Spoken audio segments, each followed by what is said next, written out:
வாழ்க்கையவே தலைகீழாக மாற்றிடும். இது ஒரு நாள் போதும், இந்த மணி நேரம் போதும். உங்களுக்கு இதை பார்த்தோன்னா நமக்கு என்ன தோணும் அப்படின்னு பார்த்தீங்கன்னா, ஆஹா இதில் ஏதோ நமக்கு வந்து இந்த பிரபஞ்சம் நமக்கு சொல்ல வருது.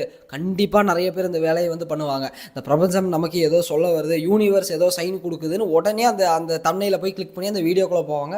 கடைசியில் ஒன்றுமே இருக்காது. என்னடான்னு மறுபடியும் அடுத்த ஒரு வீடியோ வரும். சரி இப்போவாது பிரபஞ்சம் நமக்கு கரெக்டாக சொல்லுது அப்படின்னு அதை போய் தொடுவாங்க. இதெல்லாமே வந்து எதனால் நடக்குதுன்னா, நம்மளுடைய மனம் வந்து ரொம்ப கீழான நிலையில் நமக்கு போகும்போது என்ன ஆகும்னு பார்த்தீங்கன்னா, எதை பார்த்தாலும் நமக்கு ஏதோ சைன் கொடுக்குற மாதிரி, எதை பார்த்தாலும் நமக்கு ஏதோ சொல்ல வருதுங்கிற மாதிரி தோணும். ஆனால் இதெல்லாம் எதனால நடக்குதுன்னு பார்த்தீங்கன்னா, சந்திரன். இந்த சந்திரன் வந்து நம்மளுடைய ஜாதக கட்டத்தில் வந்து பார்த்தீங்கன்னா, ஒவ்வொரு இடங்களில் பிளேஸ் ஆகும்போது நம்மளுடைய எண்ண ஓட்டங்கள், நம்மளுடைய மனநிலைகள், நம்மளுடைய மனம் சார்ந்த சக்திகள், மனம் சார்ந்த பிரச்சனைகள், இது எல்லாமே எதனால வருது அப்படின்னு ஒவ்வொருத்தருக்கு ஏன் டிஃபர் ஆகுதுன்னு பார்த்தீங்கன்னா, இந்த சந்திரன் வந்து ஒவ்வொரு இடத்துல பிளேஸ் ஆயிருக்கனால தான். அதே மாதிரி இந்த ஜாதக கட்டத்தில் சந்திரனை வந்து நம்ம